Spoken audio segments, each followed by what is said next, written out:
Hold up, chat. Chat. We should be live, I think. It doesn't show that for, Oh, it's live now. So, yep. If you don't know, watching the Starship Flight again.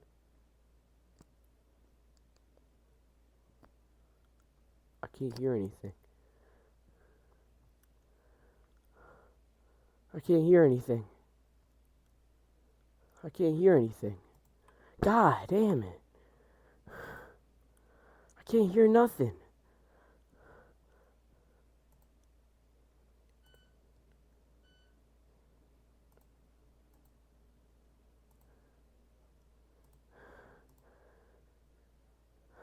It's going to be T-minus 40-second hold a couple of times. And while we unfortunately weren't able to lift off, keep in mind that this is the first flight of a completely so we're gonna redesigned try and vehicle. do this again, so bro. we actually learned a lot couldn't hear in what anything, became bro. a wet dress Hold up, I rehearsal need to- yesterday.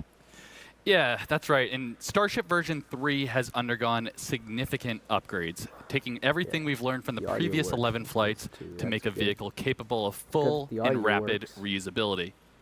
We're Alright, debuting a new yeah, launch chat. pad, I was new having booster, some- new I ship, couldn't hear and new anything engines, just because to I'm name a using few. my headphones. Yeah, I that's just right. And as connected a them, member of like, the Raptor maybe, team, I can tell you we're all don't know how, super like, excited to the finally fit- see little the bit newest ago. generation of Raptor engines. And I'm just trying to make Also sure that they V3 work. take flight today.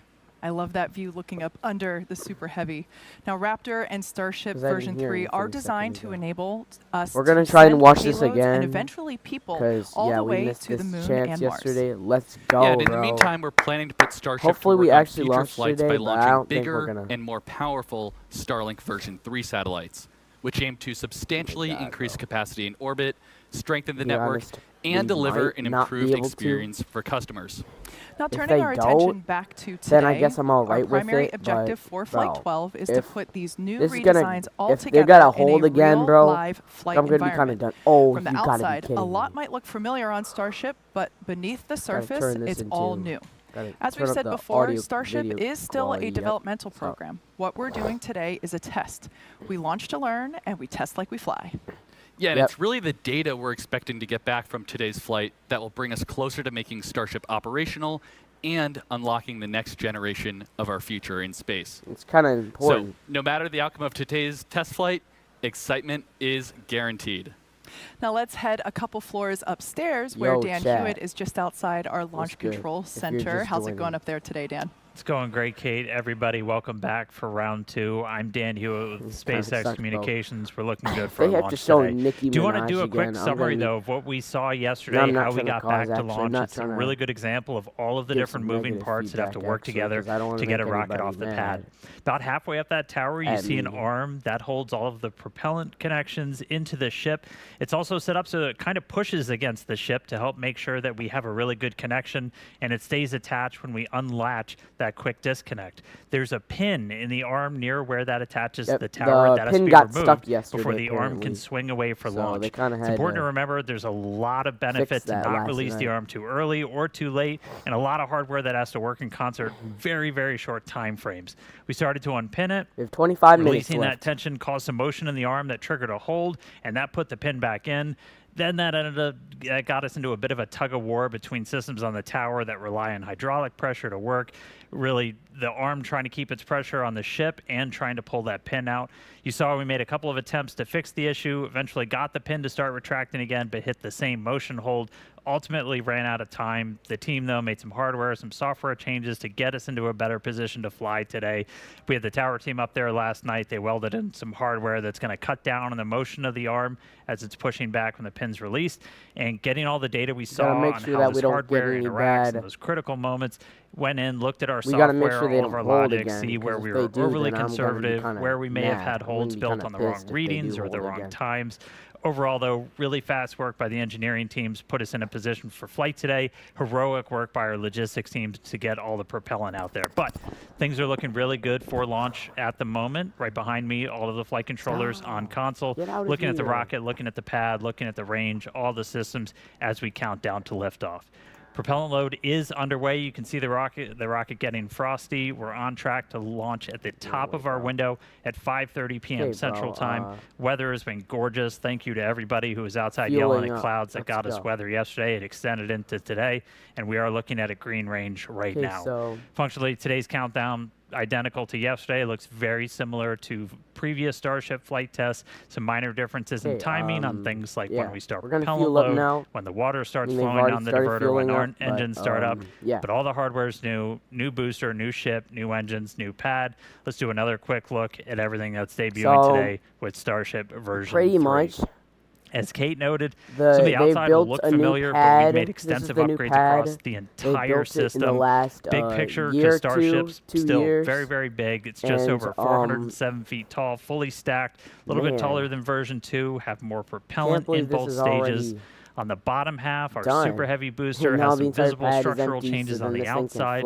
On its top, we've got an integrated hot stage now. Got rid of the one-time use one, so we're doing that for reusability. The ship's Raptor engines are going to be igniting directly into the top of the booster. That's where you're looking right now. All of that force and heat offset by the pressure inside the booster's fuel tank and a thin layer of non-structural steel.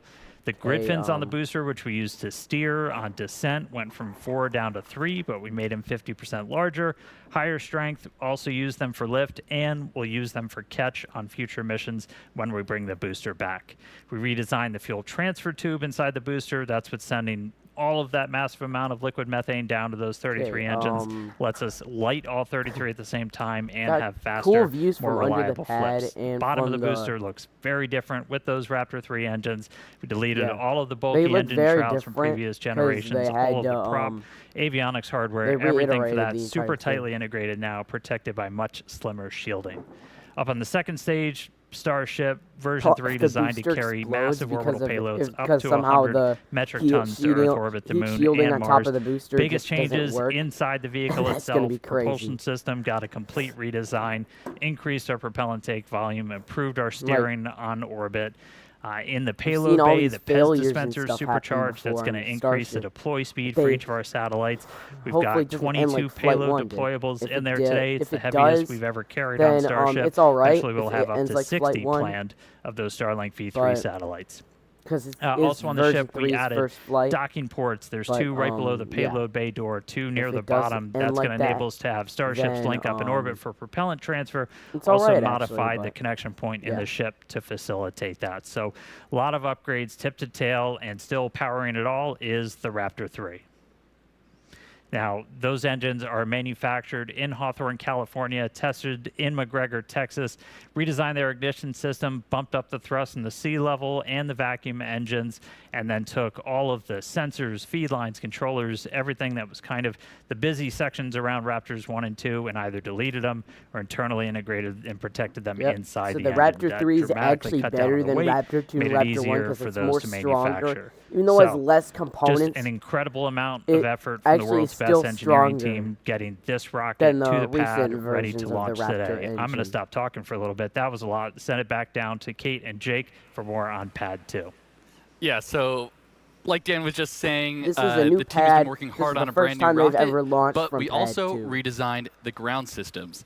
And that brand new Pad 2 is making its debut today. Seems like we have about 20 minutes left everything we learned from operating on Pad 1 to create this totally new launch pad. Pad 2 is optimized for full and rapid reusability. We've upgraded our propellant farm with much more storage and more pumps to the quality looks kind of bad. Well, that's just for the drone launch footage, and relaunch.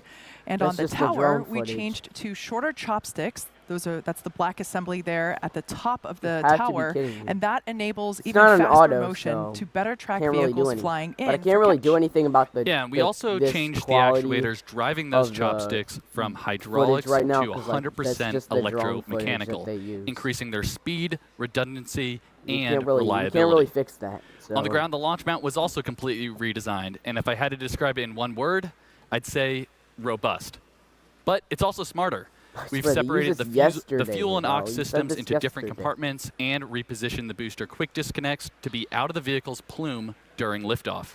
And as you can see there on your screen, we also have a new bidirectional flame diverter and a new top deck flame deflector to eliminate metal wearing down. So we said goodbye to the pancake. However, this will help us get to 0 refurbishment between launches.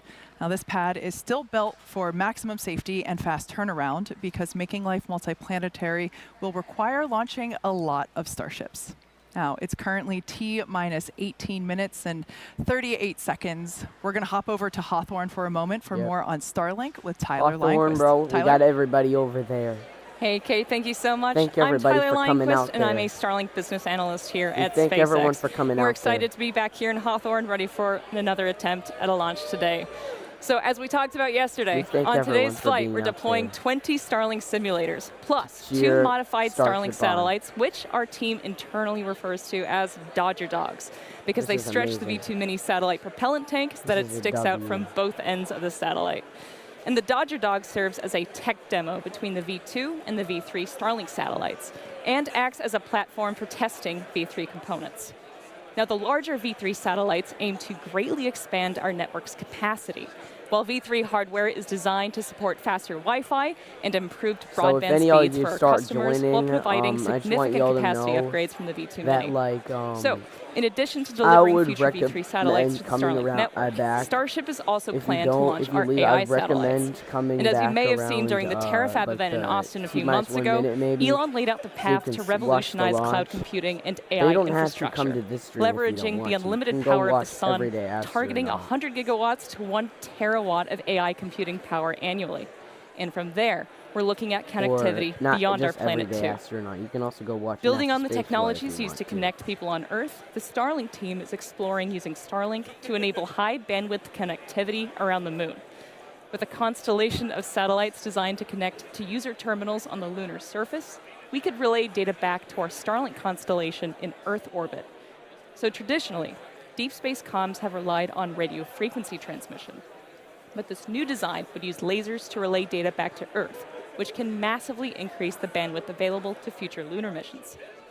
We currently have thousands of lasers operating in our Starlink constellation around Earth, and deploying that technology around the moon could connect it with hundreds of terabits of capacity.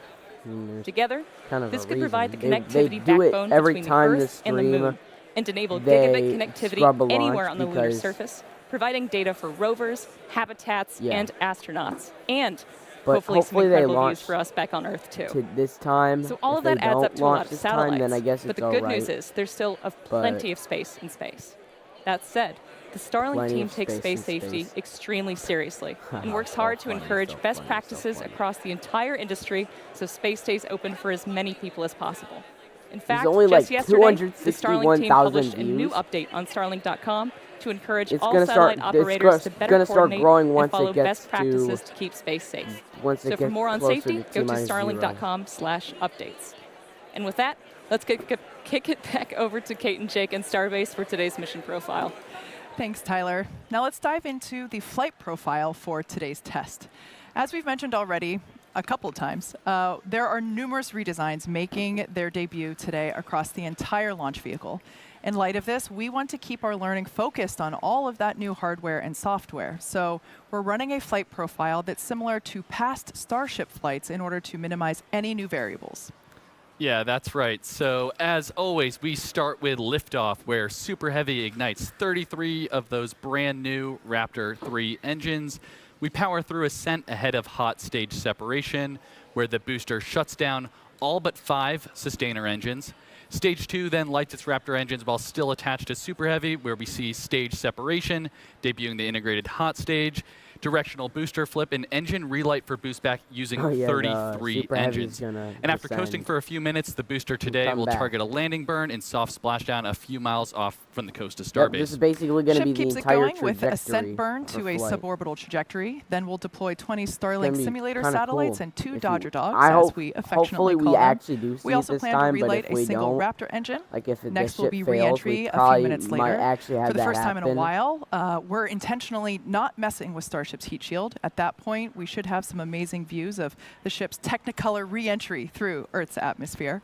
If all of that goes as planned, we'll finish the test with a landing flip, a landing burn, and a soft water splashdown in the Indian Ocean. And in just a few moments, thanks to Starlink, we'll be going live to the Indian Ocean and chatting once again with the ship recovery team stationed out there. Yeah, I'm super excited about that. That's going to be totally awesome. We're going to have Dan sit tight because first we're going to go to Dan for a quick status check. Yep. Hey, everybody. Good news. Still looking good. Range is green currently. We're expecting another update on that in just about 4 minutes. That should be our final determination. Weather continues to look amazing. Vehicle and pad both looking healthy. We are a little over 80% on fuel, 95 on LOX in the ship.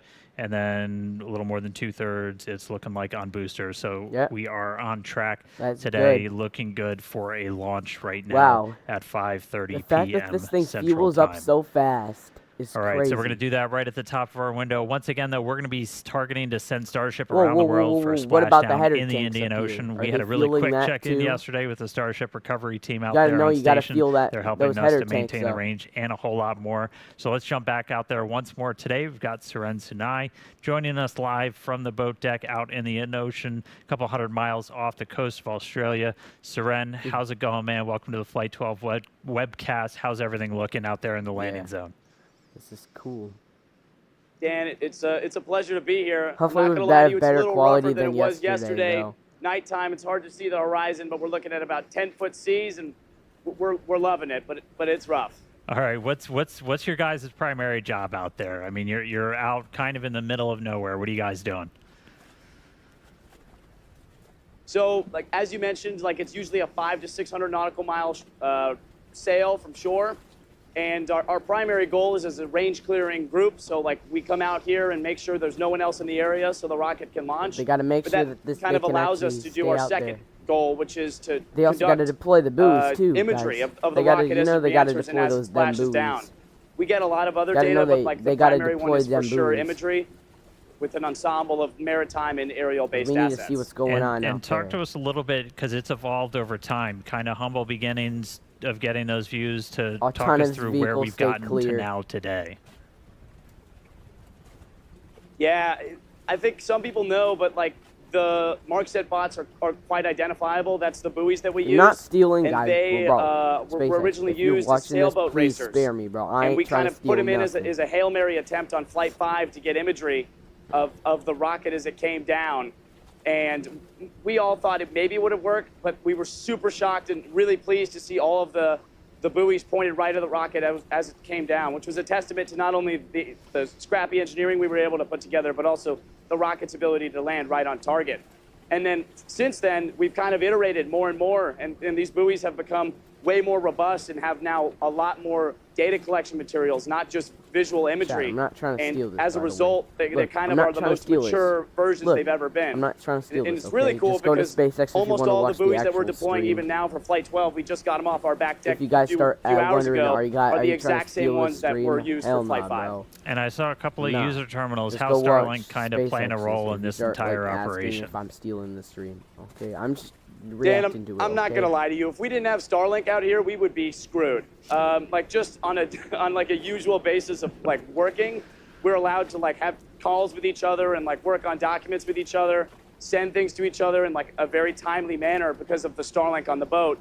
But not only that, each one of these buoys is equipped with a standard Starlink Mini, the one you would just get from like do they actually recover Starships? And that allows us to not only operate the buoy remotely, but also to get live stream data and telemetry, which is honestly super useful, and I don't think we have another solution for it without Starlink.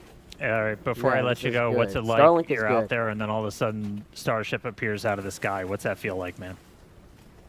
You can hear the water around him. Dan, I can't lie to you, it feels awesome. Just like being on the boat, not seeing any land for miles and miles, and then hearing the Starship crack down with its sonic booms and watching it breeze through the sky.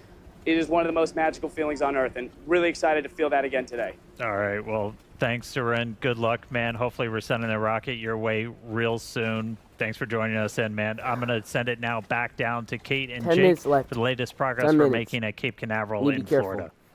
Thanks, Dan. Now, if we want to get to the moon and then Mars as fast as possible, there's really only one answer, and it's to launch a lot more rockets. Yeah, and to do that, we're going to need a few more launch pads and support buildings, which is exactly what we're working on over in Florida. So originally built for Apollo and then the Space Shuttle, Launch Complex 39A has flown 126 Falcon missions since SpaceX reactivated the pad in 2017. Yeah, I actually remember the day that we did that. I was able to host the live webcast for that first launch out of Pad 39A, and it was just so amazing to see that pad come back to life.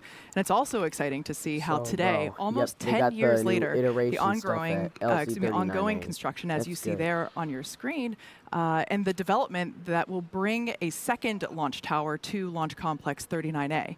It's designed to expand our capabilities to support Starship launches in the future, while also continuing to support Falcon Heavy missions from the original Apollo Shuttle Falcon launch tower.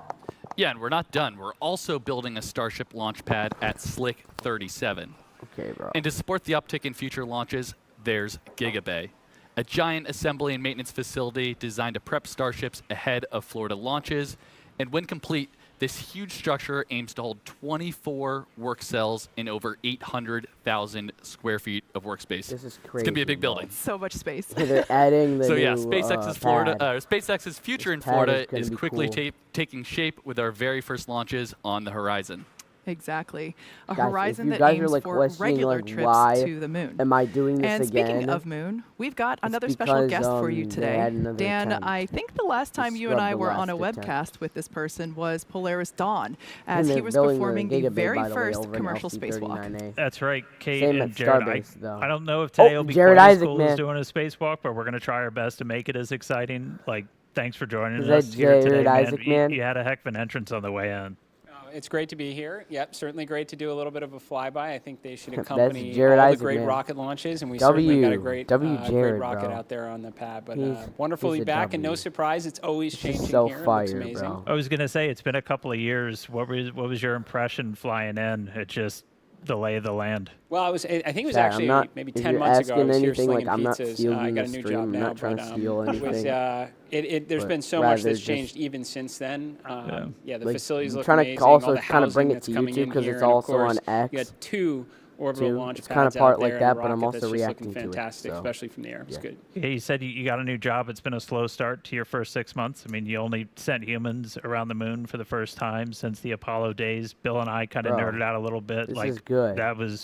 That was the last thing I worked on when I was at NASA, so seeing them go was just insane. Like, how's everybody feeling after the success of Artemis 2? Well, I'd say I have the best job in the world, and I certainly Artemis work with 2 an unbelievable team. I mean, as you know, that mission was a long time in the making, so I got to show up at the right time to see everybody put all that effort to put it in action. But what a great mission. Those 4 astronauts, you couldn't have had better ambassadors for humankind to the stars. I mean, they really brought us all along for 10 days, and we're getting ready for what comes next. We're going to start stacking Artemis 3. We got a lot of the hardware in the VAB already. They're going to do the same we're thing hoping for to even get Artemis out to the pad before the end of the year, do another wet dress. So, we're looking forward to seeing this thing fly because hopefully at some point in the not too distant future we're gonna join up in Earth orbit. Yeah, what's coming up next, and ultimately like.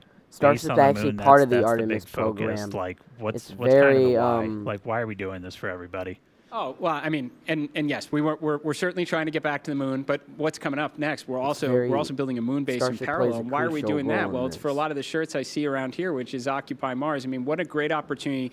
Go to the moon, return to the moon, build a moon base on the South Pole, interact with the water ice, right? Maybe work on some of those skills we're going to need when we're 4 days away from home for what we might need someday when we're 9 months away from home. But we got other things coming up too. You got Nancy Grace Roman, that telescope's going to launch later this summer. There's a lot of great, whatever they exciting want things as many going on times as they want. Yeah, but all right, well, we ain't stopping them. SpaceX, we're custom built to try and make life multiplanetary. We're super honored, excited to be part of this entire Artemis program. None of them, bro. Really excited to see Starship, sending people to the moon, and all of the different pieces working together. It's going to be a really exciting future. Oh, absolutely. Well, thanks for having me here. It's great to see everybody. Again, I know a lot of hard work leads up to a moment like this, so we're all rooting for you, and we're looking forward to meeting up next year in Earth orbit. All right, man. Well, I'll let you jump back in there. We got about 4 minutes to go. I'll toss it back down to Kate and Jake.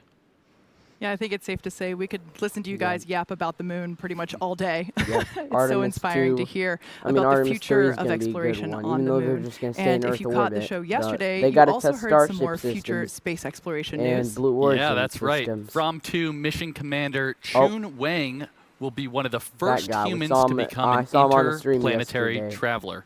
Don't think I've ever said that word before. They said it'll be the first also joining Starship's first mission to fly past the moon.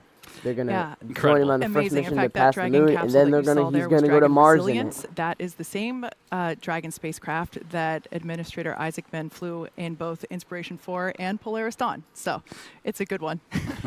Now, Dan, we're now coming back into a terminal count again. Anticipation is definitely growing as we proceed towards our second attempt. Once again, this is the first flight. We're aiming to fly for the first time Starship version 3. Massive Hopefully upgrades this is the first iteration that you see of version at the pad 3. there, as I mean, well this as is the the first pad operational itself. version of The good news Starship. is we've had a pretty quiet countdown today. We are looking at a green range still, not tracking any issues with our weather, with the vehicle, or with the pad for a launch. We are now getting into the phase where we're closing out prop load on the ship, and then booster is going to close out in about 15 seconds or so. Once we're fully done with this, you're looking at 11.5 million plus pounds of liquid propellant on board Starship and Super Heavy. We're going to get the pad itself ready, push back all of the propellant that's in those lines running from the farm up to the launch mount. Just kind of harden the area and get it ready for launch. We're going to peek inside, hopefully see the engines do a little wiggle as we do our final steering check. That'll happen at T-minus 100 seconds, and then after we get through T-minus 40. If you tuned in yesterday, you're very familiar. If we need to hold, we can go into what's called rapid recycle, essentially, where we can hang out at T-minus 40 seconds. They're going to hang out, it's and then if they can't, then they're just going to scrub for the day. Not currently tracking one. If you guys hear from yesterday, they can do it after. They can hold for many minutes, but if they have to stop, then they'll have to stop again. 40 seconds, a number of events will occur in quick succession. That is when the QD vent gate or quick disconnect vent gate will clear the gas commodity lines that connect the pads to the vehicles. Both the ship and the booster will configure their comm systems for flight and will rapidly run leak checks on gas and fluid tanks. And the booster goes to internal power, and its engines will get their final priming for launch, while the ship's engines begin their assembly profile and arms the automatic flight safety system. But if they don't have a and once we pass T-minus 40 seconds, we still have the ability to rapidly recycle the count under certain conditions back to T-minus 40 seconds. You can see the gimbal of the Raptor 3 engines under the pad. We might be getting some engine wiggles here, as Dan mentioned earlier. It's going to be crazy. These allow us to check out the thrust vector control actuators on these engines. It's important to make sure that I think they might hold here. Don't be surprised if they do hold here. And flame diverter on pad 2 activates at around T-minus 17 seconds and enters what is essentially the point of no return at T-minus 10 seconds. If we have a hold close to T-minus 17 seconds, there's a chance we could recycle, but the closer we get to T-minus 10, the lower that chance becomes. 1 minute left we just heard until we're launch. at T-minus 1 minute. Yeah, so at this point in time, we're going to stop talking. We're going to let the rocket take over and listen to some amazing pad sounds of the first flight of Starship. They're going to hold here. We probably know that they're probably going to hold here. Yep, they had a hold. They had a hold. All right, we are holding. We were just waiting for the fuel pushbacks to complete into the prop farm. We did hear that did just complete, so expecting them to reset that hold shortly. Yep, they're gonna be good for this to happen. Yep, there we go. We're gonna fly. Reset, clock is rolling. Here we go. Much anticipated mission. Flight directors, go for launch. Go for launch. Here we go.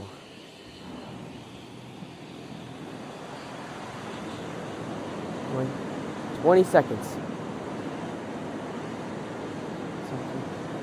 15. All right. Here. 10, 9, 8, 7, 6, 5, 4, 3, 2, ignition. 1. Let's go.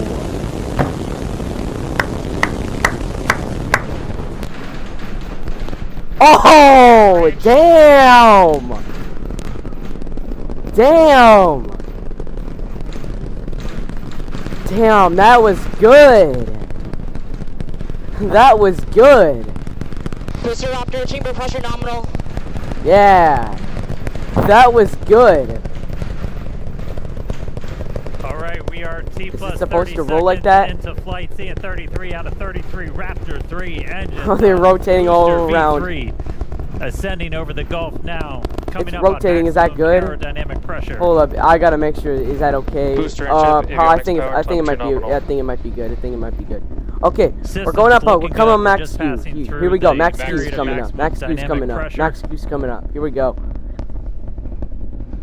Max Q. Max Q. Let's go. We got max Q. A little over a minute into flight now. Vibrations. All right, hopefully we can make it to stage separation. If we don't, as we continue to watch, then Starship it's all right if we don't make it to stage The next set. major thing coming up is going to be hot staging. Flawless. Performing flawlessly. We do what's our version of MECO. Most engines cut off, so we're going to currently we have no issues, bro. Flying very fast, bro. Oh my God! Flew faster than the last version. Happens, we're going to wow. The 6 engines on ship while it is still attached. We have clamps that hold the 2 together. Wow. Those are going to retract inside of that hot stage ring. Kind of wow. Them. Oh. So we had one an engine of blowout. The engines go out, still flying on 32 of the Raptor engines. It doesn't matter. We're not going to need the outer once one. We get the hot staging, it's spinning. 6 engines on the Is that ship good? are going to ignite. We're going to do it, doesn't in a look little too bit good. different Doesn't look too good. Doesn't look too good. Of a sequence on version 3. Not looking too good. Essentially, those 3 I can see RVAC some. engines will ignite I think first. they could have had a Almost propellant leak up immediately there. after, Looks like one of those some central engines is out. going to ignite, and that's going to give the booster a bit of not a looking kick, good. sending it in a known direction, followed shortly after not by looking the too other good. 2. Oh, well, what happened? Wait, is that supposed? Is that expected? Separation. Oh, staging. Let's go. Wow, that was a good one. Oh, that's not good. There you go. Successful hot staging separation. That's We're not good. We're not seeing as many booster engines ignite as we expected for boost back. You can but see we it. are Oh, you can seeing see. You can 6 see. You can see it. lit on ship. Yep. Like the we booster just had had an a early demise. boost back shutdown. Again, a reminder: the booster was planned to essentially head into the Gulf for a splashdown, but it has shut its engines down early on into boost back. Oh, we already had an engine blowout. Oh, shoot, that's not good. And we just see one of the RVAC, so we're now running on 5 engines on ship.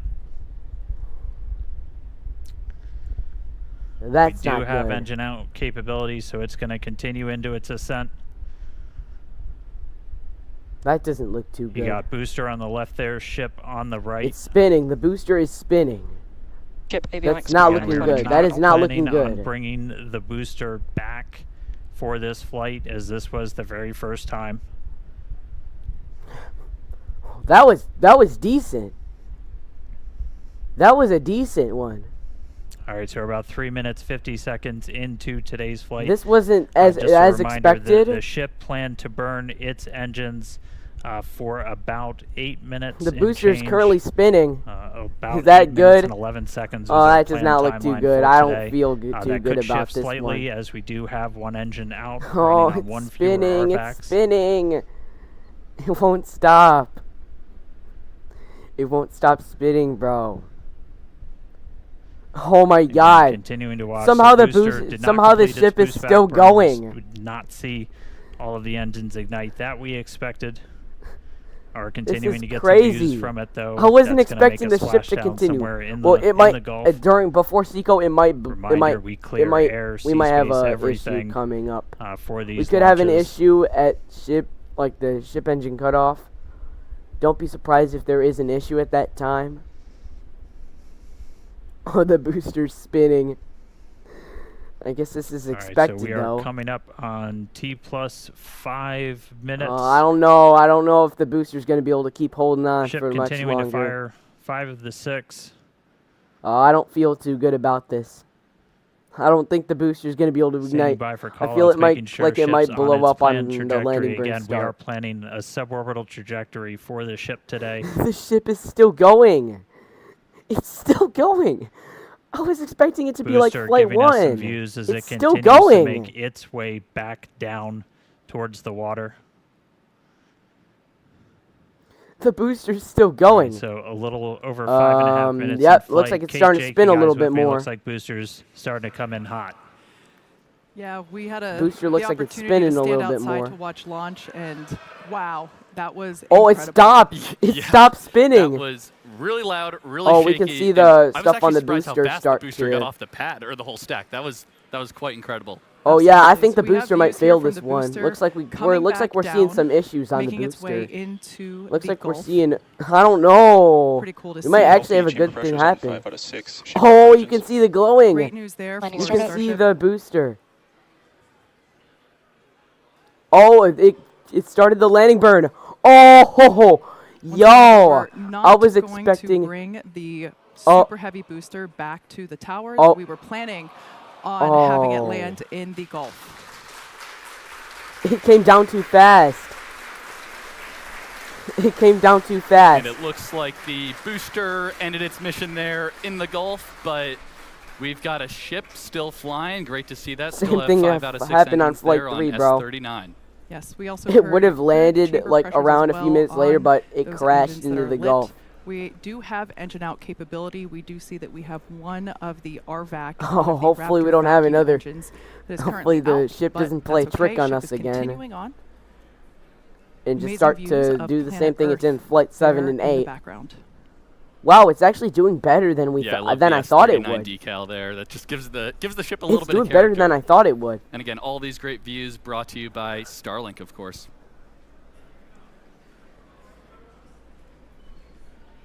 Maybe they had another flame diverter issue. Got to keep an eye on them engines, Shout out to the though. entire Starship avionics, camera, electronics. Keep an eye on team. them engines. Did a whole lot of work to get these upgraded cameras. Yep, we got to keep an eye on them Inside of the engines. ship skirt, you can see those 3 center engines ignited. The RVAC's continuing to fire as well. Oh, we can see some happening there. At least a couple engines fire up. I on think that might booster be for the engine landing that went burn out, before we though. lost contact with it. We should might be have the engine just that went out. a little over 20 seconds to go. We'll see if the burn extends Please don't play a little trick bit. on us again. If you do, I For the swear engine I'm out, going to essentially crash you can out. run your engines a little bit longer or throttle up a little bit more to account for the one engine not being lit. So right now we are Oh, they're actually standing doing by good. for Seco. And there's Seco.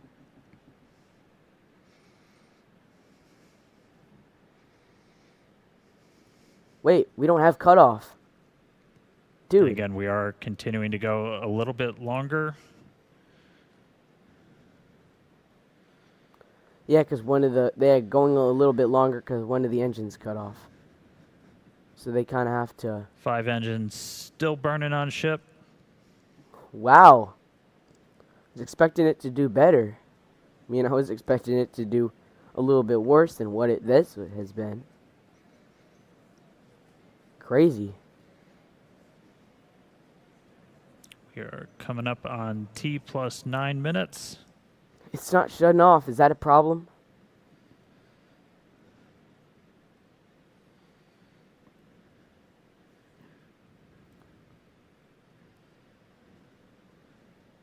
Looks like they're still gaining stability. And starting to see shutdown. Oh, they're shut down at the 2 RVACs have RVACs. shut down. Sea levels are shut And down. sea levels. There we go. W. I was expecting a worse ships in orbit. Oh, man. Seeing if we can Ship made get it. an update on the ship orbit insertion. But we have shut down again. We did run longer as we were engine out. We were flying with Crooked a 5 little of bit. those Is that 6 Raptors expected? Maybe. pretty much the whole time. Ship FTS is saved.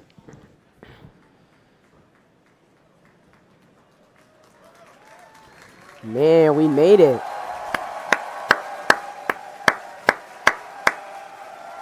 We made it. All right, well, we definitely got a ship in space right now.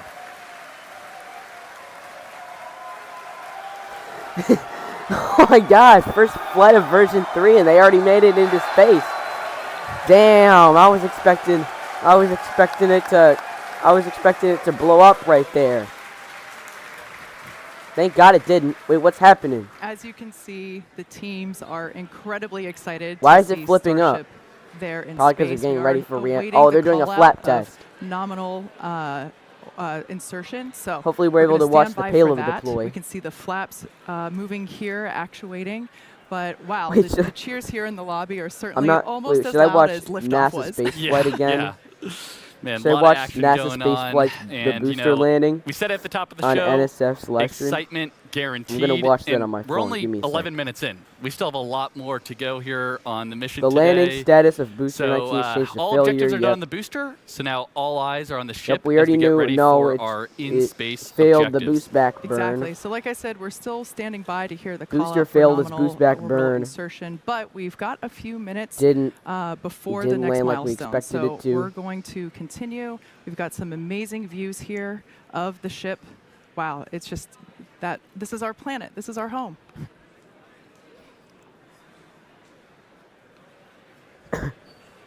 Might be expecting the booster to.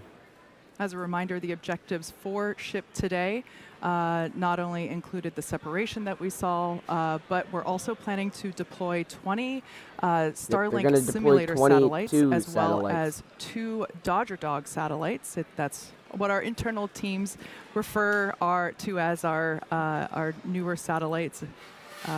We saw a preview of those earlier. We should see those deployments here in a little bit.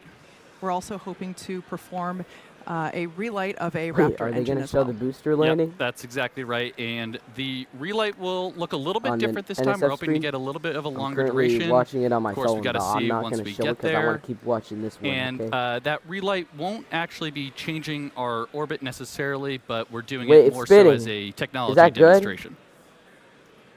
Oh no, because they're flipping it up like that because they want to.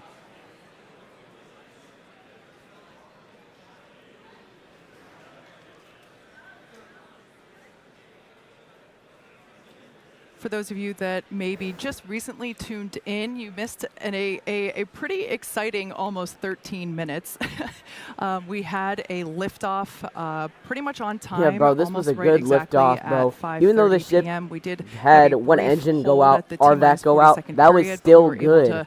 Proceed through that was still a good. Gorgeous liftoff. That was Jake still and I were able good to stand outside and witness that with all of our colleagues. And even though the booster failed its landing, that was still a good run on the engines. Absolutely.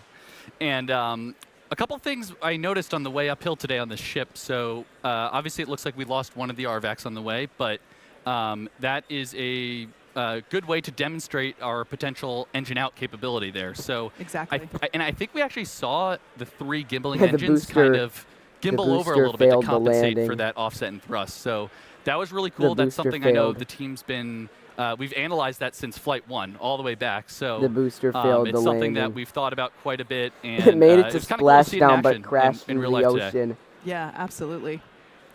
If you couldn't tell, Same Jake thing is that on happened the on Raptor Flight team. 3, by the way.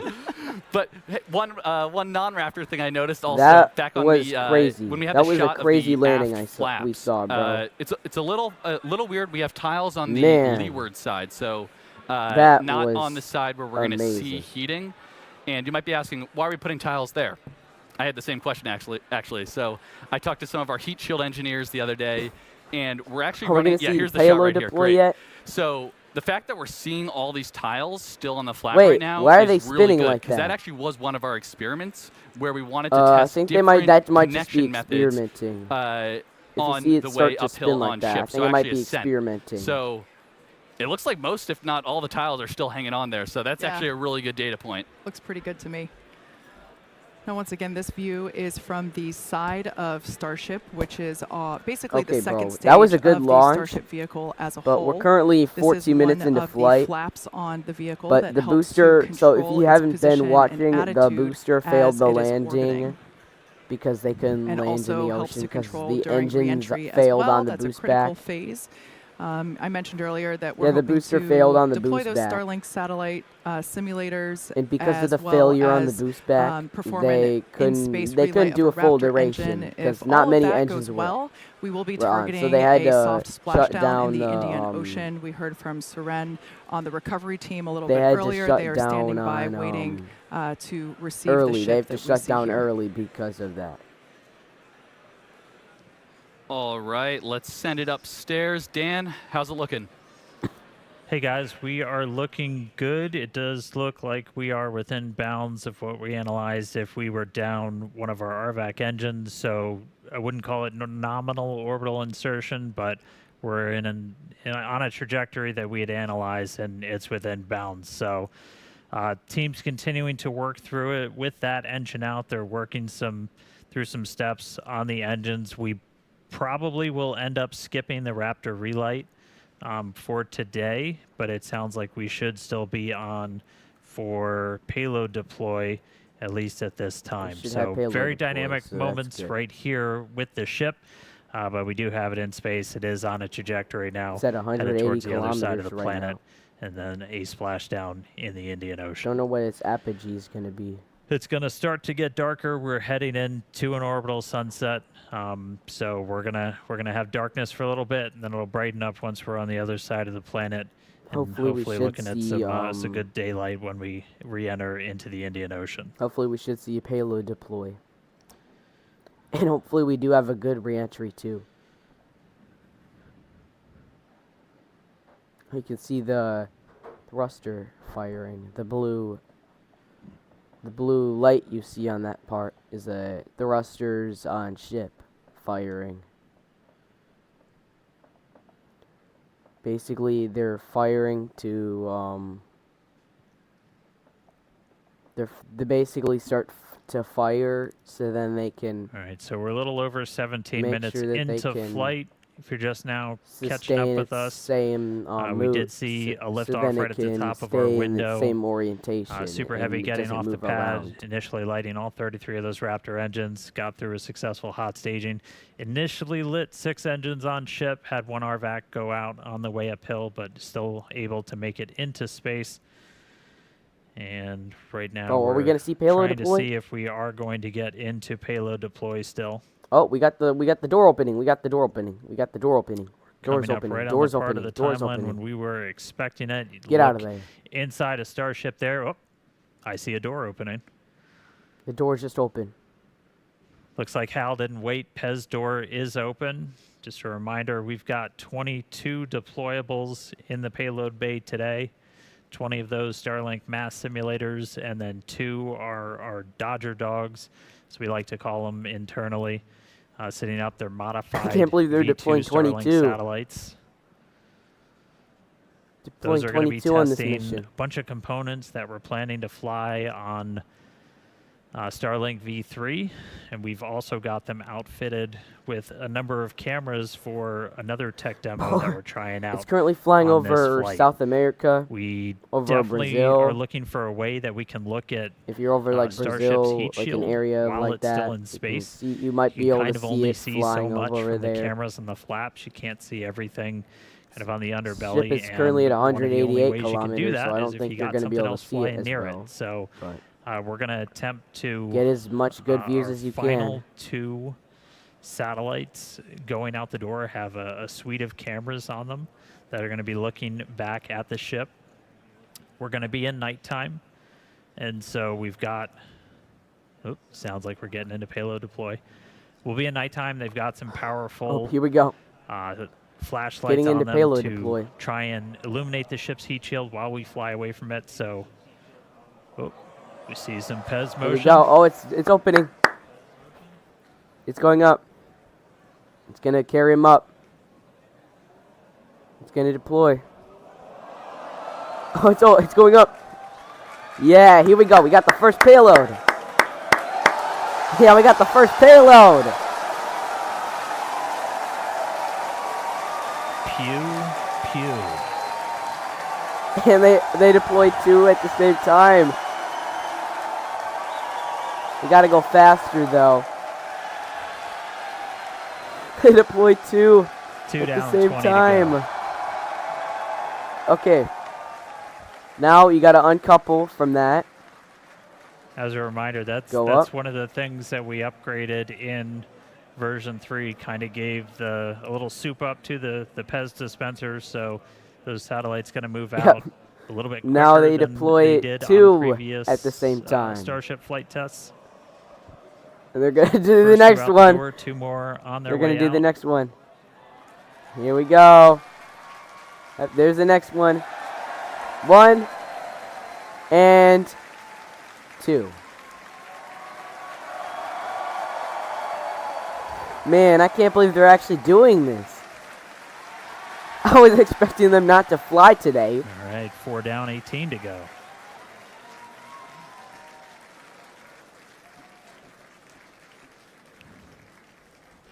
Flexing my basic math skills here today. Again, the majority of this stack, 20 of these 22 satellites, they're essentially how long is it going to take to deploy? The same size as those Starlink V3 sats that we're hoping to fly later this year. It's going to take a while to deploy. This is like this 5 and 6. This should be deployment 5 and 6. 5 and 6. Yep. And from this top-down views here, looking we can see all the way down under the countdown clock. They'll look very different. They've got solar arrays. They've got a bunch of other deployables on them that we're going to be testing out that are going to be V3 tech, and they've got 3 engineering cameras and then 1 other camera that's hopefully going to be giving us some views of Starship in space. But we will see how that works. Again, this very much a tech demo. We're going to deploy those. The satellite's going to. I can't believe Starship is doing this on the first version 3. I was expecting it to fail earlier. The primary reason we're trying to do this is to get some views of the heat shield. Is this 7 and 8? Looks like 7 and 8 or 9 and 10. I think it's 7 8. 7 and 8. 2 more out the door, and I think that counts, or that comes up to 8 total. Everyone's chanting USA. USA. As you can tell, the teams are stoked to see this demonstration happening. It's pretty incredible to see this happening live from space. Now, as we noted earlier in the show, but worth repeating, this Starship version 3 is built to deploy up to 60 of Starlink's more advanced V3 satellites.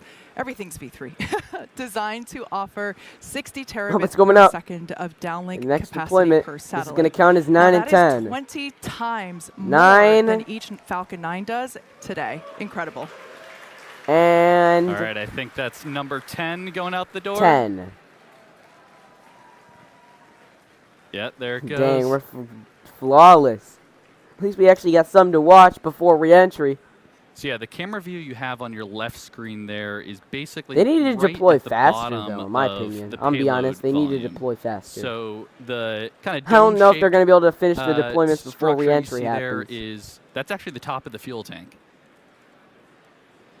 Then the camera view that you have on the right is an external camera that we have positioned so that you can see basically the light through the open PEZ dispenser door. It's going to lift up. That you see, that's that sliver of light. We can see the Starlinks here and it's going to go out the door. Each one comes through. 11 and 12. As we mentioned, we have 20 of these Starlink simulator satellites, and then we have 10 more, 2 10 more. of these specially modified, as we call them, Dodger dogs here around here. Those, as Dan mentioned earlier, they have some V3 tech on them, some solar 10 more, arrays, chat, 10 more. And those will be the last 2 that will be deployed today.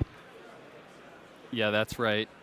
And seeing this, as I think Dan called them turbocharged or supercharged PEZ dispenser, it's definitely coming out much faster than our previous flights. So that is really good to see.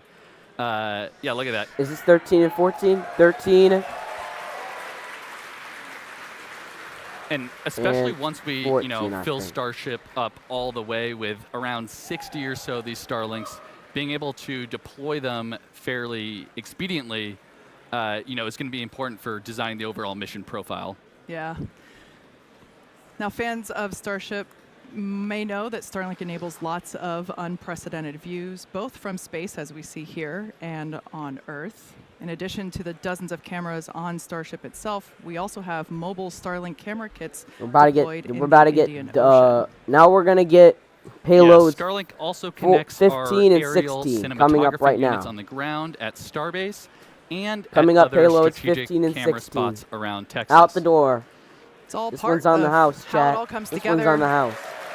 to tell the incredible story of Starship both on and off planet. And 16. All right, we're getting low Starlink on the Sim stack. It looks like we got 2 16 more of deployed. those simulators to go out, and then it will be time for our Dodger Dogs, those modified Starlink satellites. Just a couple of updates while we continue to watch payload deploy. Did get confirmation we're going to be skipping that relight of the Raptor engine. Just due to everything that we saw on the way uphill. Those sea level engines, the Raptor we're going to use them so, for a landing I mean, it's burn, still though. okay. They are still capable if they to be used for that. If they skip the relight, then it's okay. Landing in the Gulf. That should be 17, 18. There's 17 and 18. All right, I think that's 19 and 20 headed out the door. Wait, that's 19, 20? Oh. And then I wasn't coming paying up attention. our Dodger Dogs. So these are modified V2 Starlink satellites. We do have a number of cameras on these that are going to attempt to look back at Starship. We're not going to get this video in real time, but we're going to try and turn it around if we do get some video down. So don't worry, if we get views of Starship from these satellites, we will be sharing.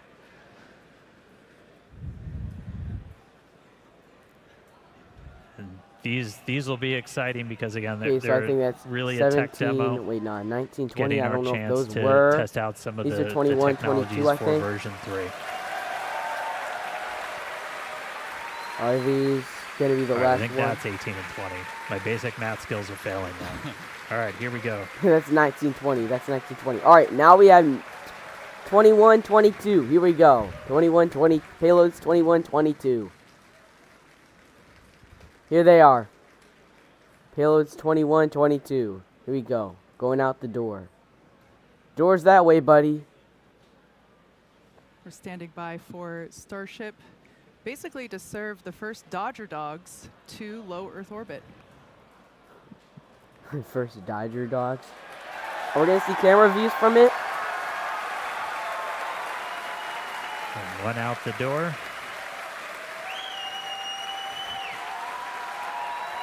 And from this view, you can kind of see on the right side of the satellite, you see some bright white spots. Those are our flashlights. Beneath them, the camera is going to attempt to look back and image Starship's heat shield as it flies slowly away from the vehicle. And there it goes. 21 and 22. Oh, that's the that's the light. That's the light coming from the camera on the vehicle. That's the light coming from the camera. Looks like the light is just shining right at us there. This is the light, bro. This is the light from the camera. Yeah. Do we have any camera views? Sunny in space.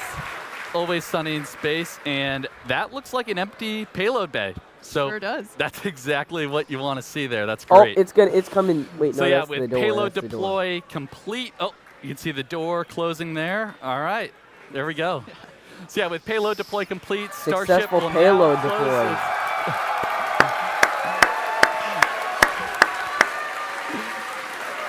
What a good mission, except for the booster. We close the payload landing. door, That's and all. we're going to continue to coast around Earth all the way to the Indian Ocean.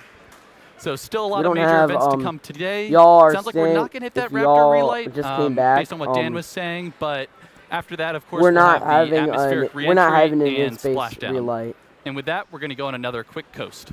So sit tight, enjoy They some cancel- amazing space views and the space jams, of course. And we'll be back in a few minutes for Space Raptor views. relight. Or excuse me, not for the relight, but we'll be standing by Yeah. for Re-entry. atmospheric reentry. Reentry. I might have to mute this because there's maybe some copyrighted music here. Might have to mute this because I don't know. I don't really want to get copyrighted for the music, but yeah. I don't feel like getting copyrighted, so they play music here, and I don't know if I'm gonna get copyrighted for it. I shouldn't get copyrighted for it, but if I do, then that's gonna suck. I don't care if I get copyrighted or not, though.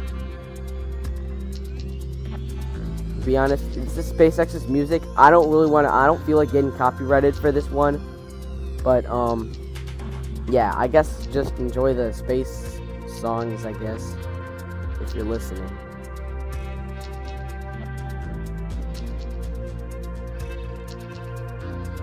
Wait, the flaps are coming back. Wait, why?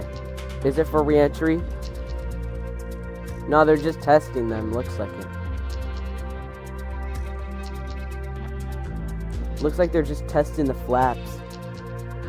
These are amazing views from space. I think the cameras, yeah, they gotta get the cameras because they're gonna be viewing all around the heat shields and stuff.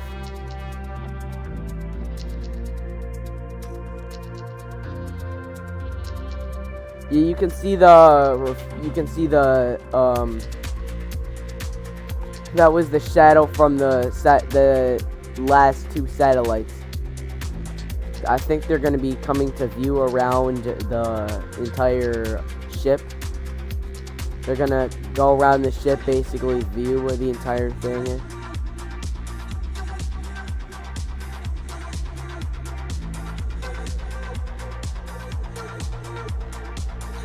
Successful deploy of 22 payloads. First for Starship. This is like the third time deploying payloads for Starship, though. For Starship themselves. This is the first time they've ever deployed payloads on Starship.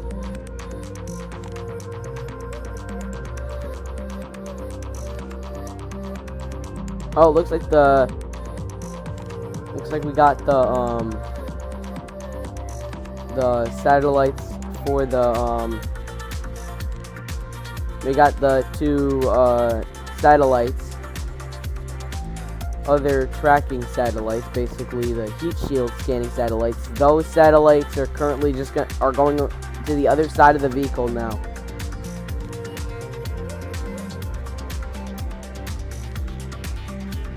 Now they're going to view the other side.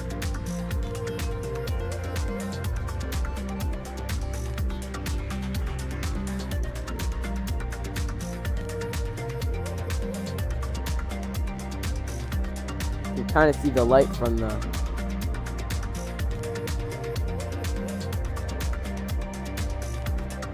Nice move of the flaps. Those are nice. Those are some nice flat movements. The flaps are actually needed to re-enter. The flaps are needed for re-entry.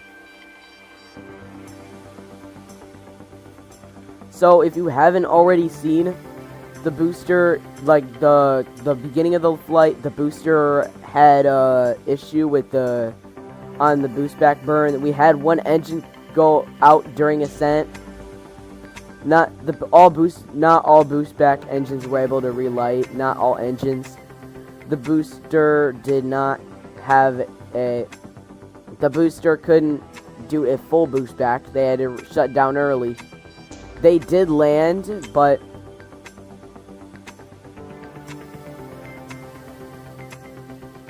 they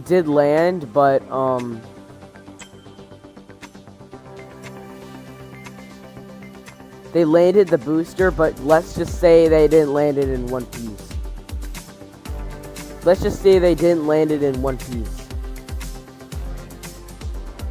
Let's just say that the booster had a technical difficulty and the booster, they did relight one engine on the boost back burn, on the landing burn. But that was like the outer engine, and yeah, the booster ended crashing in the ocean. We didn't see the landing. The landing was off nominal. We didn't see it. We didn't see the landing. It was off nominal.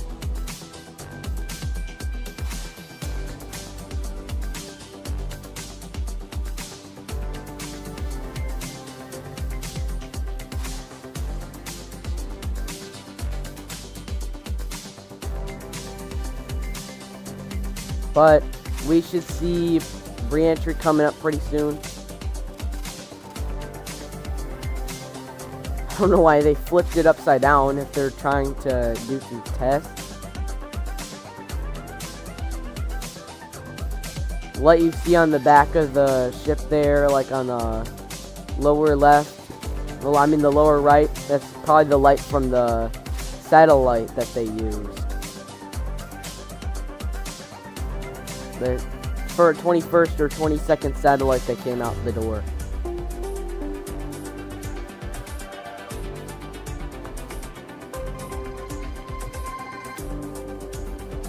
But we should expect re-entry to happen pretty soon.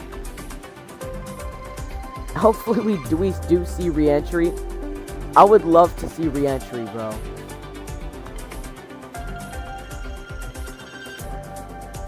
The ship is currently doing some sort of maneuver. It's basically upside down. The front is facing the Earth right now.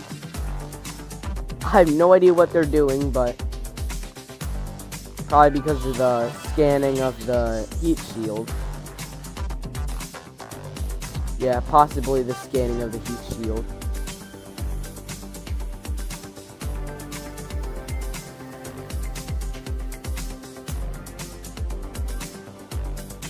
Or it could also be the sun. Or both. So the ship is currently at 153 kilometers, 26,000 kilometers per hour. And yeah, the ship is currently in orbit. I mean, not in orbit. Their trajectories are short of orbit, but still had nominal launch. Oh, we can see the payload. Wait, we got a replay of the deployment. Watch this, watch. Yeah, watch this, bro. Watch this. Whoa! Whoa!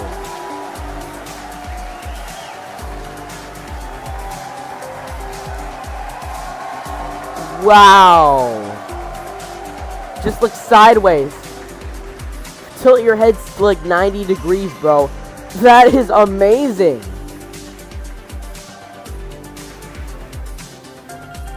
Oh, wow! You can see like the main tanks that the fuel is currently drained. Looks like our cameras did work. We've made contact with both of those satellites. We're gonna roll that back again. Again, this is a view from one of those satellites as we deployed. It looks like this was from the last one out. Flashlight turning on, taking a look at Starship in space. You can see this. This is amazing. The way this system is set up is you can see the second stage. You can see Starship. Just turn your head 90 degrees and you'll see it. And then transferring that video back down to us on the ground. Turn your head 90 degrees and you can see it. That's a Starship in space. And they turn off the light, but then they're going to turn it back on in a second. Aside from just being really cool, this was our test. You can see the payload door closed. That we could fire outside of Starship's payload bay, look back. Wow. And then do. I wasn't expecting it to be this amazing. With Starship to get a look at the heat shield, where it's going to be really important when we start bringing these things back for a catch. If you like wondering what those you're like, what are those clouds coming by? As they are intended. The side of the ship. You're like wondering what are those clouds coming by the side. This will give us an opportunity. I think that might be maybe some. They do have some high altitude clouds. I'm pretty sure. Down from those satellites, but I mean that's. I believe they do have some high altitude so really cool clouds. To see it come to fruition here on Flight 12. All right, coming up on 40 minutes into the flight. And we should start hitting some very high altitude clouds, I think. In the next 7 minutes. 7 minutes. So, we got 7 minutes to re-entry. re-entry. To see a light show building up. As we had talked about, we did skip that on-orbit relight of the Raptor engine. Because of the what we saw in the ascent. For our trajectory or anything, we are on this suborbital trajectory to splash down in the Indian Ocean. We are going to attempt a landing burn. We'll see how they perform when we get there. And just a reminder, we are going to be stressing the ship on the way in. You can see like the bottom right corner of the screen where we're going to kind of pitch the the nose up. You can see that they're going to kind of pitch the pitching the nose up. Flaps to really put a lot of pressure on them. So we'll see how it does through that maneuver, and then we'll be doing kind of a final banking turn before we get to a landing burn. So all that coming up in a few minutes. The light show should I really want to see the landing soon. though. Don't do a nose down maneuver, please. This is now they said they're gonna pitch the nose up.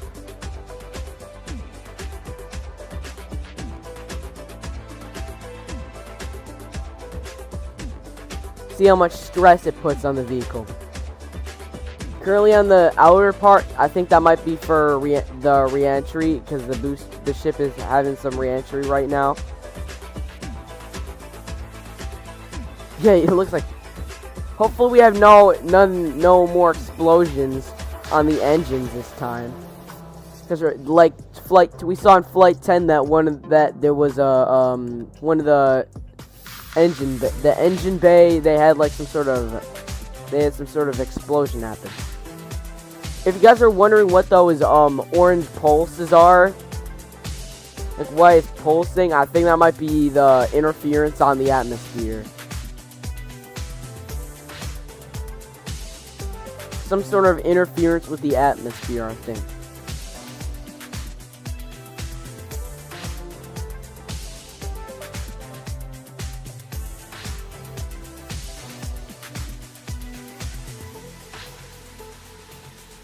Heading towards the Indian Ocean. Are we gonna see the landing burn on this Starship? Or nah?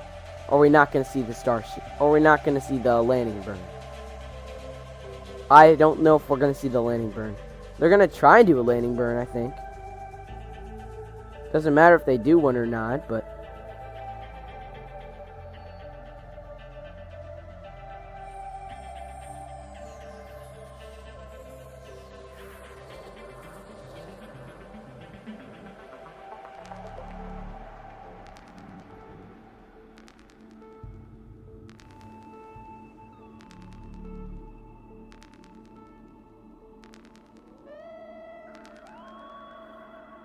okay, this is a good flight so far.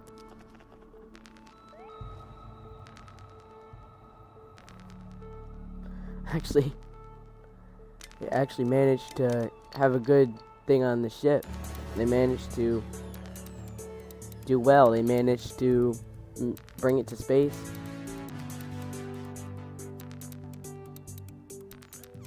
They managed to bring it to space. They also managed to deploy payloads, but they skipped the in-space relight because they're too concerned about like what's gonna happen. They're too concerned about what's gonna happen with the engines.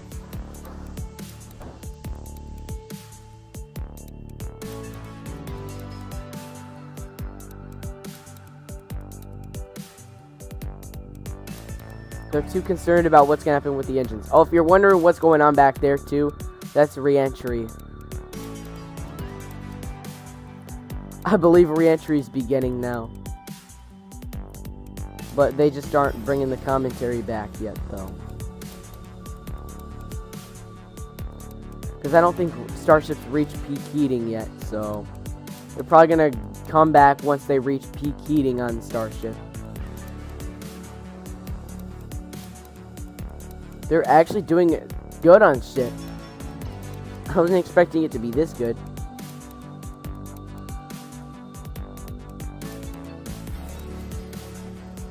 Some good views. It actually did better than I expected.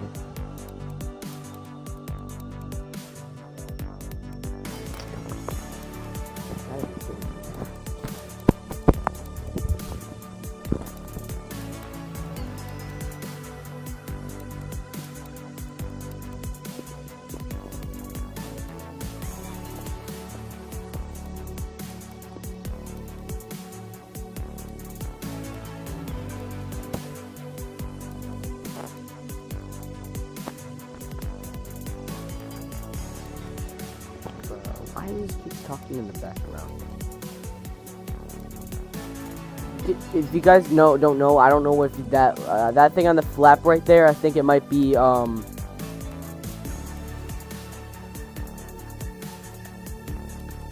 that thing on the flap right there might be those are all heat shield tiles, or they could just be decorations.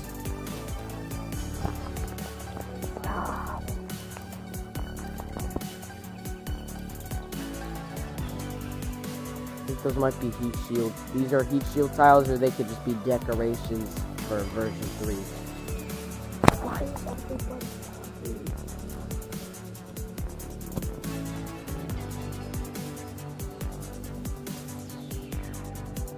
Okay, guys, I think we might be coming up on re-entry in about a minute. Here we go. Getting ready for the re-entry phase to beginning.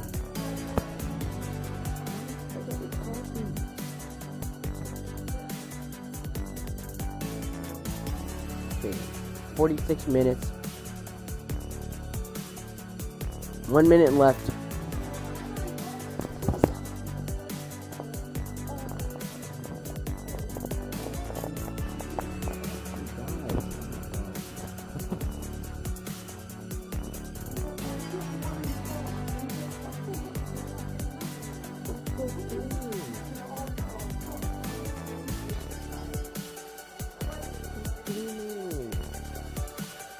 Okay, I think we're about like 47 minutes, chat.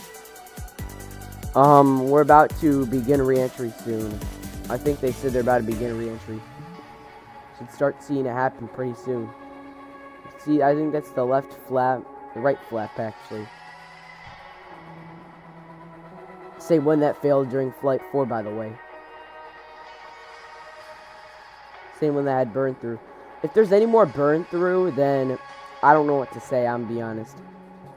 I don't know what to say if there's any more burn through. Expect the burn through on the, like the burn through the, if it burns through the flaps, expect burn through. Because I don't know if they got it all figured out yet. I think re-entry should have started by now. Don't know why they're not doing any more commentary.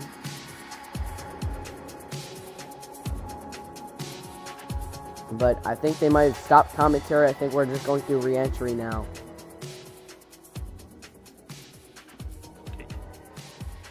Did they come back yet? Welcome back to Starship Flight 12, the first test flight of Starship version 3. This is the As first Dan mentioned version earlier, 3 we test were flight. able This to make isn't the contact first with flight. the modified satellites the just first shortly flight, after it's the deployment. 12th And one. as you may have seen, we got some sweet views of those sats looking back at the ship. Pretty cool to see. Yeah, those views were incredible. Now, as you see on your screen, currently, the ship is re-entering the Earth's atmosphere. This is the plasma starting to build up on the exterior of the vehicle. Now, we do not plan to recover the spacecraft today, but rapid and reliable reusability is the ultimate re-entering goal. now the atmosphere. That's right. Currently and re-entering the atmosphere. Is a critical phase of flight, and we need information yeah, on how we're the ship's expecting systems perform. Re-entry is an extremely demanding this is gonna be crazy. Where this is like the craziest point of flight. All of the energy we use to launch this is the the craziest point in flight. back off in reverse. So because this is the part where ship might 33 of those Raptor engines. This is where this is the toughest part on the ship. This is the toughest several part. minute burn on the ship. We're now basically undoing if all it that can somehow energy make here, it through, then this is going to be crazy. Braking, this is going to be insane if it somehow makes it through. And of course, Starlink is a big part of it, as that's what allows us to actually gather this data. And you can see like that blue fire up there. Views. That's normal. That's normal. That's just and again, the data gathering is really the the main reason why we're doing these flight tests. So Starlink provides us just one more path I to think collect that might be data. normal. I'm not sure if it's ultimately allows completely us to normal. I'm rapidly not sure if it's Starship's completely design. normal.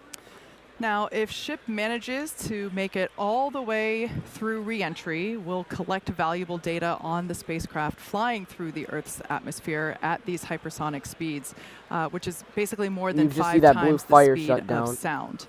We do anticipate that it might be a little bit of a spicy re-entry. That basically means we'll that I think those are thrusters re-entry is basically typically firing a portion to make of flight sure that where we don't have I don't know if they're communications with actually. the I think it might be spacecraft because thrusters, or it could just be the re-entering at engines, or around orbital like velocity, pressurization on roughly the 8 engines kilometers per and stuff. second, or for those of us that think in other units, roughly 5 miles per second. At those speeds, the spacecraft is moving through the atmosphere, and it creates that plasma field that we saw forming around the vehicle. Hopefully we actually have good... Although the plasma looks really cool, it does distort some communication frequencies. So it's not uncommon to experience brief blackouts in communication. We're seeing some good... Of course, thinking long-term here, Starship right is designed to land on Mars where there are no runways or other humans to help out. That's why we're going this thing is with performing the propulsive flawlessly. I wasn't instead expecting of a more this. traditional means like parachutes. I was expecting it to kind of fail or landing, something. not only, again, is it more cool, but it but enables no. a rapid, I was expecting it to be like Flight 1, but no, rocket. this actually did better. Now we should hear Way some better. call-outs as the ship makes its way back to Earth.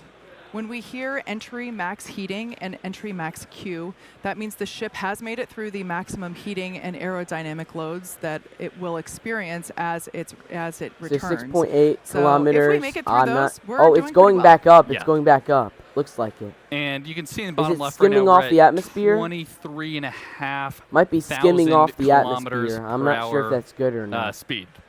That's just a crazy number to think about. But that's as we because keep of the progressing atmosphere the mission, causing it to go up. we are going to hear a call out when the ship is transonic and then subsonic.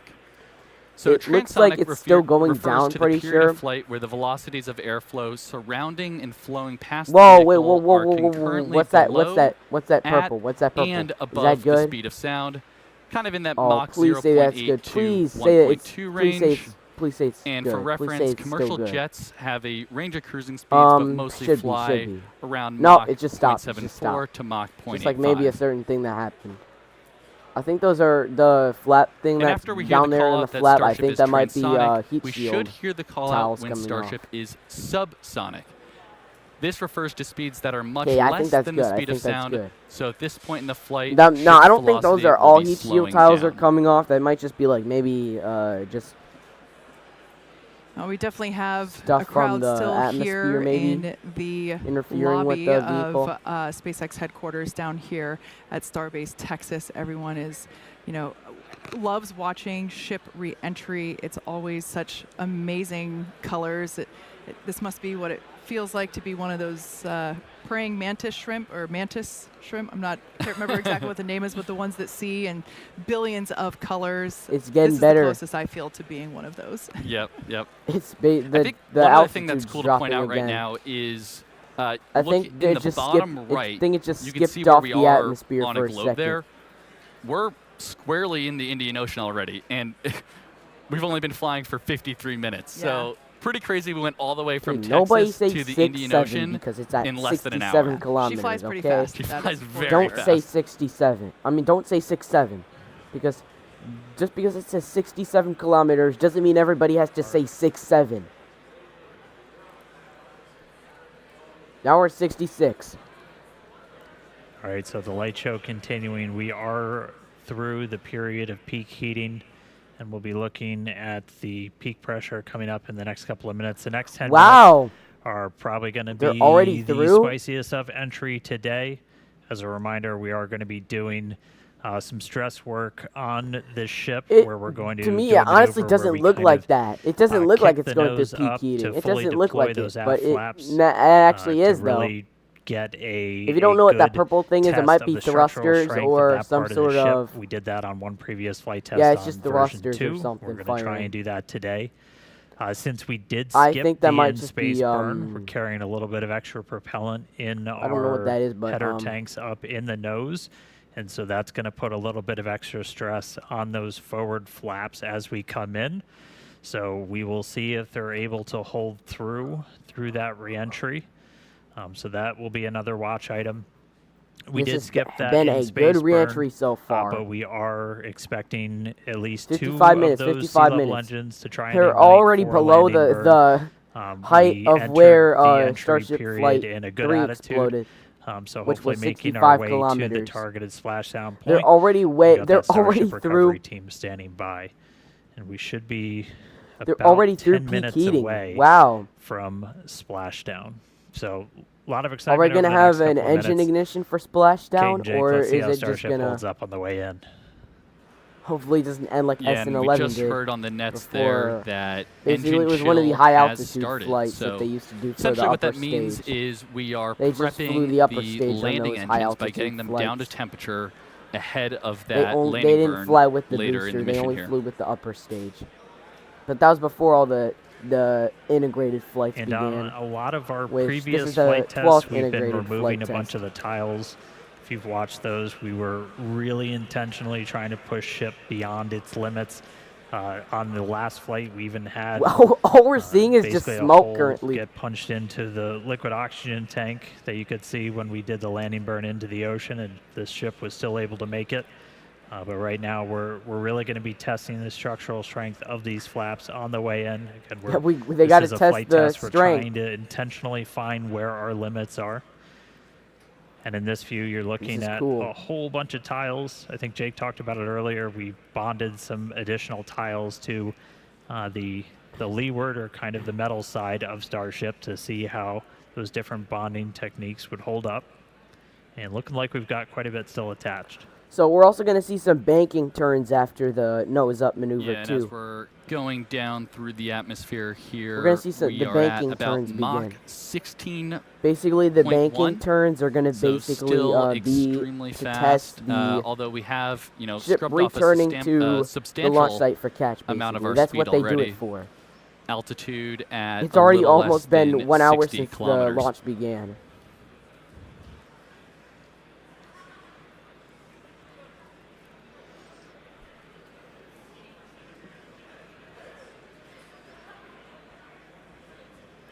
Alright, let's see if this thing... Oh, it's a 1 million views we're currently. About 8 minutes away from our targeted landing and splashdown time. Again, this is when the ship's going to start. Oh, they just really showed the end of the they have peak the heating region. G-forces bar right here. Approaching end of Just peak heard the heating. call out, getting to the end of the peak heating, so the highest temperature the Starship's going to see during its re-entry.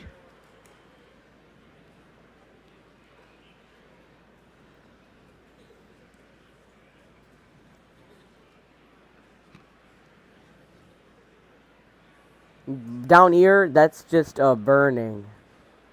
That's This just camera angle atmosphere. changes as it is attached to the forward flap on Starship, so we're That's just actually the atmosphere. experiencing the articulation of that Oh, hardware. you can see the helping you can see to burn. You can see steer the ship burn down through of for the. its precise landing in You the can see Indian some Ocean. burn through of the catch fitting right there. Yep, that is just a really cool, kind of cool piece of perspective there. I know some people say it makes them a little seasick, but I definitely love it. It makes it feel like you're really riding along with the ship on the way down. This is amazing, SpaceX. This is W. Yeah, and aside from just looking cool, all these camera views providing just really critical data Stick on around to the end, though. how the heat shield, how the flaps themselves are holding up. That's why we've got these in the flaps and then all scattered all around the ship, so you can see how they hold up. G-forces are There's some 1.3. internal to the vehicle too that, and we're getting all just of dropped. this video back via Starlink, even as we're just enshrouded in plasma. We're able to kind of operate at a high enough frequency to punch through, and that is blue ocean and sunlight you're seeing just beyond the flap. So we are 1.1. coming down into daylight. They're coming down in the Hopefully ocean, guys. splashing They're, down coming, in the they're going next into 6 the minutes or ocean. They're so going in the ocean. in the Indian Ocean. We've still got. They're not just gonna a couple slam into maneuvers the ocean lined up either. They're where gonna we're be ignite really 3 stressing the engines. flaps on the ship. So And they're Ship has gonna passed through they're the gonna peak heating flip it. region. External temperatures are coming down. They passed Wow, their that peak is heating. The incredible news. temperatures are As coming Dan down. mentioned, Let's we were go. expecting this re-entry to be think we passed super through. spicy, but excellent news that we're now past that period of peak heating and that now the external temperatures are starting to decrease. They made it. Those They heat made shield it. tiles there on the belly of the ship really doing a ton of work to burn off all of that inertia that the vehicle had prior to re-entering the atmosphere. Yeah, and you can tell by the G meter down on the bottom right that we're starting to pick up a couple more Gs here, so we're definitely entering the thicker part of the atmosphere where we're scrubbing off all that energy. The thicker part of the atmosphere, that's basically the... They're currently 1 hour into flight now. All right, just about 5 minutes or so to go. We're they actually made it. On the... They made it through re-entry. Somehow they did. I don't know how they managed to, but they just did. Flap, where we're going to kind of pitch the nose up on the ship, and you're going to see those down here you can see like the orange clouds. That's basically sunrise. Oh, is that... Ship is at peak dynamic pressure. Oh, we can see the banking turn began. And we're now at peak pressure. Oh. Starting to ship flap load test has started.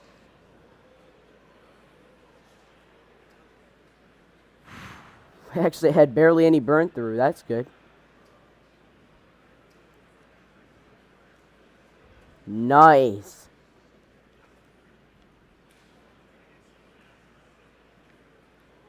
Looks like it's and it made it. It just made it. Now we're gonna do. Now the next thing to expect is banking maneuver started. Just a lot of extra stress so it should on start those aft flaps. We are expecting the forward ones too to see a little bit of extra stress as we've got a little more propellant in our header tank, so the area right at the very nose of Starship. Ship flap load test is complete. And we're through that test. There we go. And we just did that test at Mach 7, just for reference there. So we are still going incredibly fast.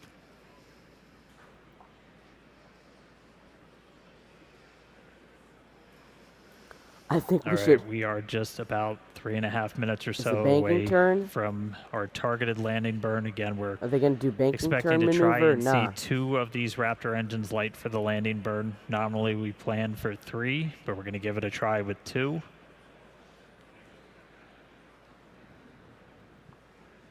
Hopefully we've got ship is starting the RTLS banking maneuver. Oh, here we go, the RTLS banking maneuver.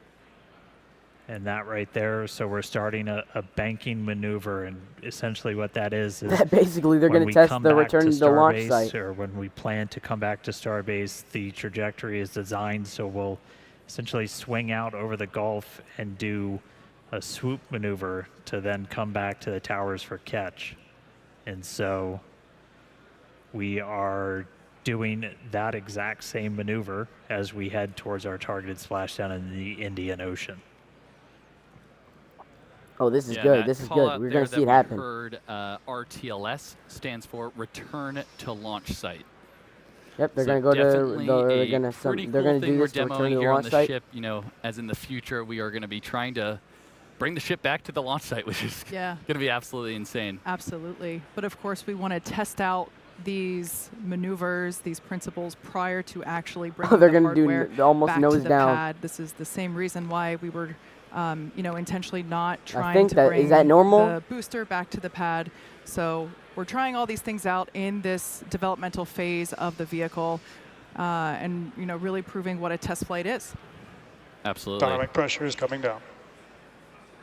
All right, we heard there dynamic pressure coming down, and I'd say we're in a pretty good bank right now. Yeah, executing the power slide. We're about 90 seconds away from our anticipated landing burn. Clouds coming up, pretty sunrise on the other side of the planet. Yeah, that's the final banking Starship maneuver, is subsonic and is on target. That's for the final part of the banking maneuver. They basically go all the way back. Reacting to that call out, letting us know that we are on target for this precise landing in the Indian Ocean. This will once again be a soft splashdown. If we should get some pretty cool views from the recovery team who we chatted with earlier. They are standing by to receive this ship. Once again, this is the first flight of our completely we're gonna have the landing soon. Starship version 3. I don't know if this is gonna. I think it might explode. I think it might just do this SN11 this basically. Is very much the same regime that we're in here. It's basically just gonna blow up again kilometers on at the starting of the landing burn. Hopefully that doesn't happen though. Hopefully that yes. Serial number 8, the first belly flop. I remember it well.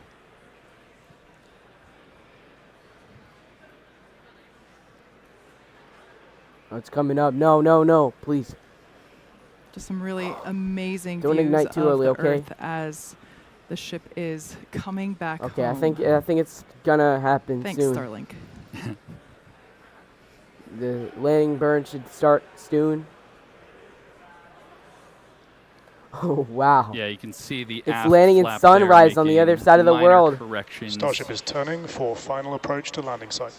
Look at that turn. Oh, yep, it's There we turning go. for final Minor approach. corrections and a full turn. But they're not doing a. They're not actually doing a launch. They're not actually doing a catch. Yeah, Starship doesn't fly like an airplane. It's a lot more like a skydiver. They're not actually doing a catch, but this is Full just a belly practice flop for. on the way down using those flaps. Oh, yep. similar You're to gonna see arms about to 2 help engines. Change the Bottom right view. path To of go the on. air Look at over the you. bottom right on the engine Coming graphics. up You're gonna real see soon. the 2 engines Again, ignite. going Because for they're not landing gonna burn, ignite trying all to 3. light 2 of these They're only Raptor gonna sea do level 2. engines. Landing burn startup. Oh, I don't know if Landing they're burn gonna make startup. it. Oh, damn! Oh, damn! Successful flip. Oh, damn! Buoy can't Starship catch has landed. it. Starship has landed, Good shot. and they're gonna see the tip. The ship's gonna tip, and boom! Wow! Oh, yo! This was amazing, Amazing. and they made it. Second landing in a row. First V3. Exactly what we wanted to see for the ship today. As weird as it may sound to hear, but We it is didn't the see truth. we didn't see a booster landing, but we saw a Absolutely ship wild. one. We- Wow! We're pretty hyped. We guaranteed excitement at the beginning of the show, and I'd say Starship delivered. Yeah! Absolutely. An USA. incredible day for Starship. That was the first go. flight of that completely Yeah. redesigned vehicle. First flight of the As you can version tell, the 3. teams are incredibly However, the proud booster of, didn't what make we it, just but the saw. ship did. Yeah, V3 definitely showed up. That was amazing. Yeah. Yeah, we've pretty happy crowd in the control room behind me, I will say. It's probably the most excited I've seen a lot of people in a really long time. On target landing. Wow. Actually, let's jump over. Hey Tyler, how's everyone holding up in Hawthorne? This booster deserves 3 booms. We're having a great time, Dan. Thank you 5 so big much. booms. That was Boom, another exciting boom, Starship flight in the boom, books, and we boom, hope that you boom. enjoyed those awesome Starlink views.